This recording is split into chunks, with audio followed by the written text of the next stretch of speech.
Well, the Great Resignation isn't showing any signs of slowing down. There's a new survey out from PwC that found that 20%, or 1 in 5 workers, are likely to switch jobs in the next year. Now, the reason why: higher pay, more job fulfillment, and wanting to, quote, truly be themselves at work are the biggest factors, Dave. And we talk about the fact that there's already, just over 11 million jobs open in the nation. People are seeing more and more opportunity. So it's getting harder to retain those workers when they're saying that they could make more money elsewhere. You're seeing 4 million people quit just about every month. And a separate survey from Deloitte showed that the number that's biggest is the Gen Z. Gen Z has 40% right now who are considering or say they will leave their job in the next year. So retention becomes almost impossible in this environment. And your point is a good one, that the number one reason that they want to leave is money. Now, close behind it is personal satisfaction, but it is a terrifying environment for an employer.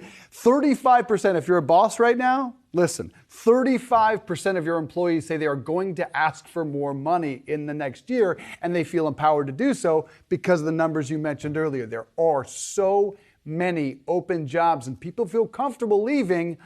Although you can't help but wonder, Shauna, with the recession that people are talking about looming, will that make them reconsider? Nobody wants to quit a job and then have a recession hit. I hope. That'd be my word of wisdom. Rachelle? You have to figure a lot of it depends on why they actually left the last job. Was it purely to pursue a new opportunity, or were they just sick and tired of wherever they are? Because if that's your motivation, was just getting away from the old job, it makes sense that perhaps you've settled into a new job, the grass isn't as green, and you're like, look, if I'm going to be in this for the long haul, it better be worth it. I better enjoy the company culture. So if you don't, it makes sense. People are just going to keep hopping, and that's going to keep that quit rate up.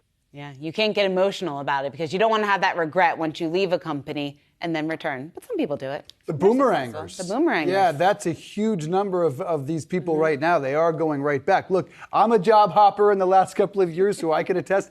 I think people are just reevaluating what is important to them and that balance of work life versus money. And maybe that's the positive. And also in industries specifically that are changing so much, which is ours. I mean, you're seeing more and more people just in terms of TV versus streaming. So when you get into an industry that's seeing such growth in various areas, then I think it's more probable that you're going to see some of these people jump around. Real reworking of our economy. Interesting times.